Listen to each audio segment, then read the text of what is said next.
What if I told you that some of the most iconic American actors aren't actually American at all? Adam, you're a proud American, right? You know your movies, you know your stars. Of course. It's basically a citizen's duty.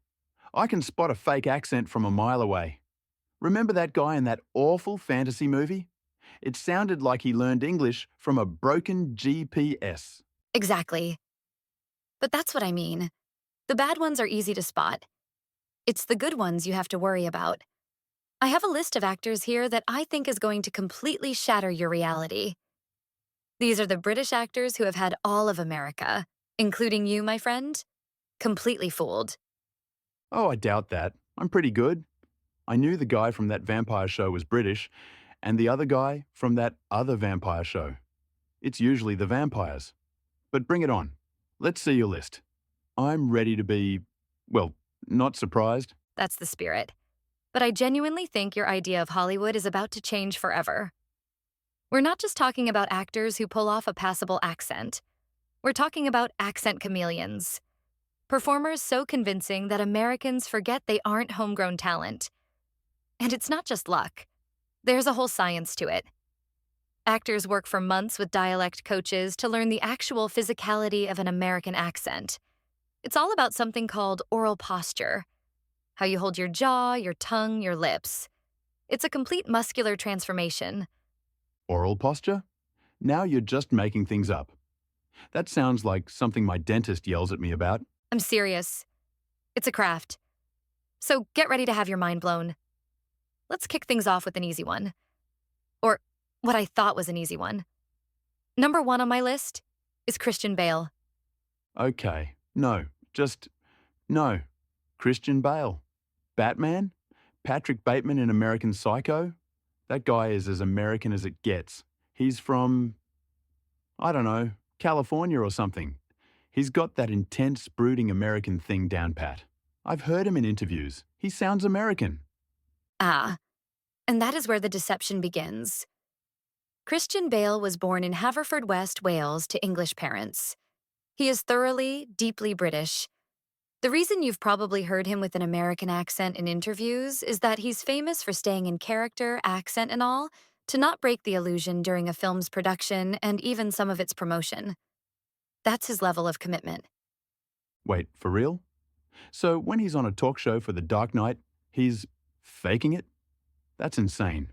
Patrick Bateman is one of the most iconic, chillingly American characters ever. That detached, preppy, wealthy American cadence. I have to return some videotapes. That's not a British guy doing a voice. That's an American psycho. And that's his genius. He's so good that his natural English accent can now sound fake to people who only know him from his American roles. He's been fooling us for so long, he's basically inverted reality. This isn't just mimicking, it's about embodying a character so completely that the voice becomes part of them.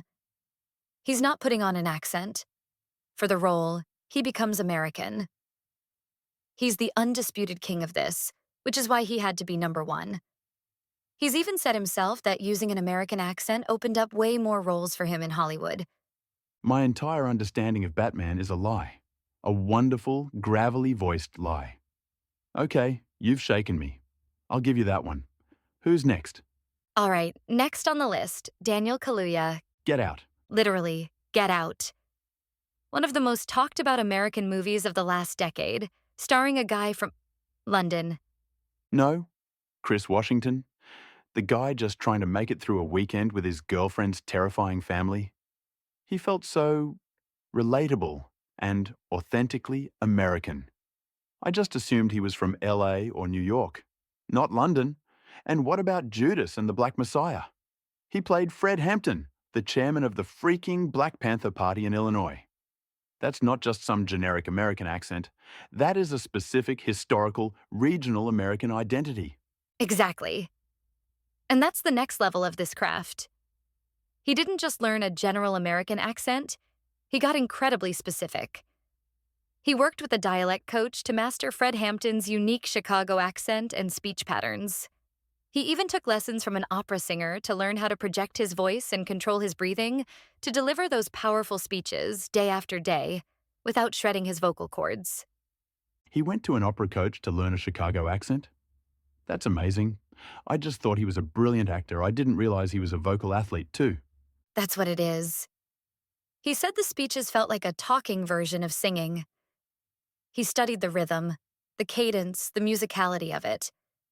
He was so immersed that he'd listen to his coaching sessions at the gym just to get it perfect.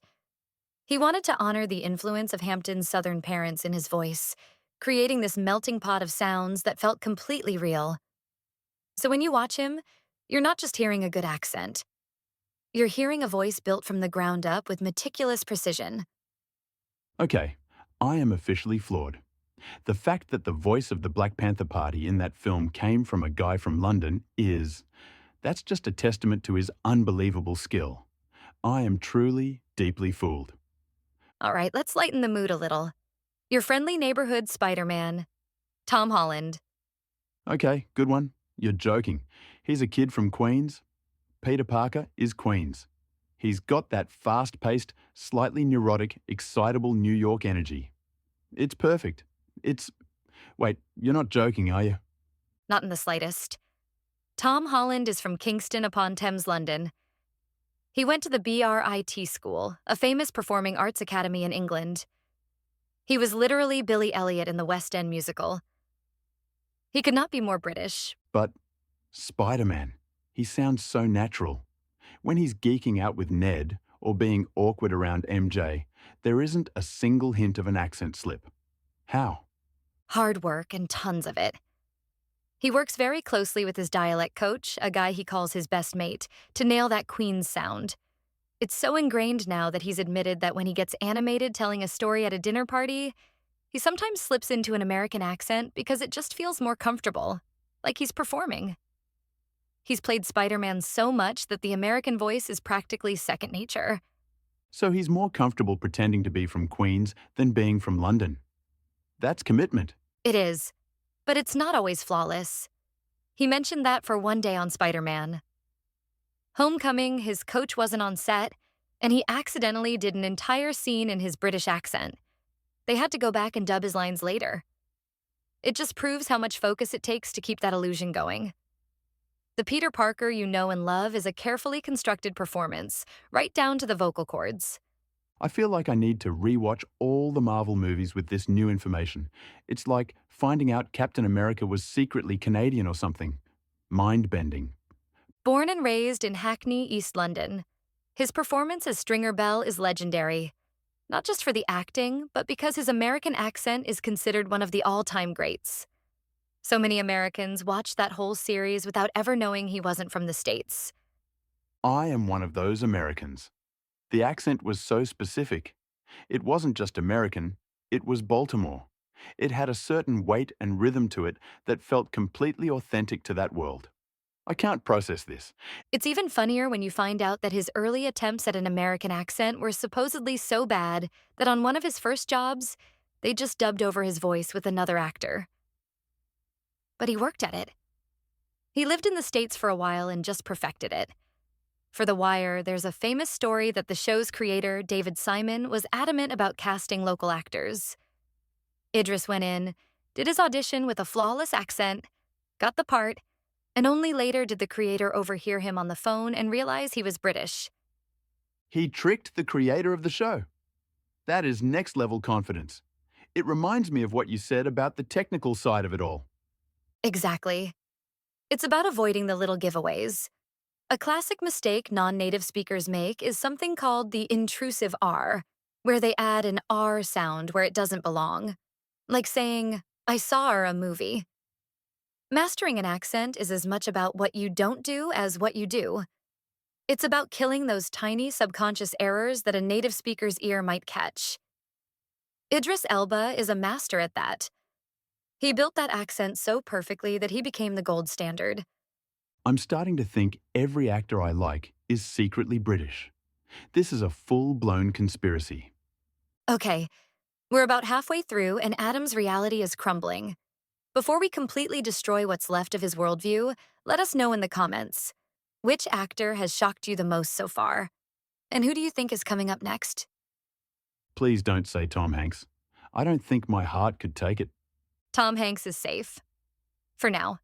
But our next actor is someone you know very, very well. Next up, another Spider-Man for you, Andrew Garfield. Okay, this one I'm a little less surprised by, but only because I feel like I've been through an accent re-education program for the last 10 minutes. Still, his roles are so deeply American. It's not just Peter Parker. In The Social Network, he was a Brazilian-born Harvard student, and in Hacksaw Ridge, he played a Southern conscientious objector. The guy's range is insane. It is, and his backstory is interesting. He was born in Los Angeles to an American dad and a British mom, but his family moved to England when he was 3, so he grew up there. He has dual citizenship and a foot in both worlds, which probably gives him a unique advantage.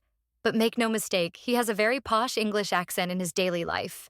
His co-stars must get so confused. They do. Zendaya said that when they were on the set of Spider-Man, she would forget he was English because he stayed in his American accent the whole time, even between takes. He explained that he does it so he doesn't confuse himself or anyone else. It's about creating a consistent world for the character to live in. That's that physical part you were talking about earlier, right? The idea that they need to feel how the sounds are made in their mouths. Precisely. It's about making the accent part of your muscle memory. For The Amazing Spider-Man, he and his dialect coach literally went and hung out with high school kids in Queens to make sure his accent and slang were on point. And for the film Silence, where he played a Portuguese Jesuit priest, he spent a whole year with a real priest to get the accent and mannerisms right. That's the kind of dedication we're talking about. It's not just about sounding American, it's about sounding like a specific American from a specific place and time. The more I learn, the more impressive this all becomes. It's not a party trick. It's a deep academic and physical discipline. My respect for these actors is just going through the roof. All right, brace yourself. This next one might hurt. The Man of Steel himself, Superman, Henry Cavill. Oh, come on. Superman, the single most iconic American hero of all time. The guy is the living embodiment of truth, justice, and the American way. And you're telling me he's British? From the Channel Islands, to be specific. Yep, Superman is a Brit. When he was first cast, there was a huge controversy over whether a British actor could or even should play such an American icon. I can see why. But his accent is flawless. It's so noble. It has that clear, standard American sound you expect from Clark Kent. I never once questioned it. Well, according to him, it was incredibly difficult. He said that holding an American accent is all about exercising the muscles in your throat and mouth. Some days it feels natural, and other days it just feels stuck. He depends on having a dialect coach on set with him, constantly giving notes like, "You did this wrong, you did that wrong," just to make it seem effortless. Oh, even Superman needs a coach. That's strangely comforting. He's also mentioned that it can be so immersive that it's actually hard to switch back.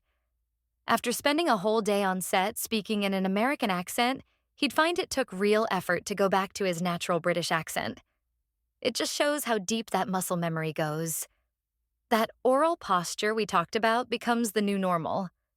So he has to deprogram himself from being Superman at the end of the day. That's wild. The hero of Metropolis is actually from Jersey, but the other Jersey. My entire world is upside down. So, there you have it. Christian Bale, Daniel Kaluuya, Tom Holland, Idris Elba, Andrew Garfield, Henry Cavill. A whole team of British spies who have successfully infiltrated the highest ranks of American pop culture. How are you feeling, Adam? I feel duped. Completely and utterly duped, but in the most impressive way possible. I had no idea about most of these. It's one thing to know an actor is from another country, but it's another thing entirely to realize you've seen them in a dozen roles and never, ever suspected. The level of craftsmanship is just staggering. It's not just an accent, it's a complete physical and vocal performance that's totally invisible to most of us. Exactly.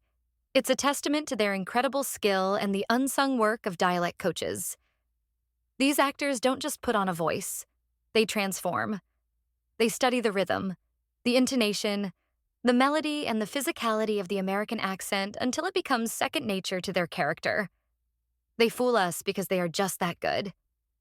Well, my hat is off to them. I'm never going to watch a movie the same way again. I'll be sitting there listening like a hawk, trying to spot the tells. You've created a monster. So, what do you all think? Who on our list was the biggest shock for you? Were you as fooled as Adam was? Don't rub it in. And more importantly, are there any other British actors you always thought were American that we missed? Let us know your most mind blowing discoveries in the comments below. We would love to read them. And while you're down there, make sure to like this video if you enjoyed watching my worldview crumble and subscribe for more cultural revelations. Thanks for watching, everyone. Now, if you'll excuse me, I'm going to go watch Yankee Doodle Dandy and just pray to God Jimmy Cagney was actually from the Bronx.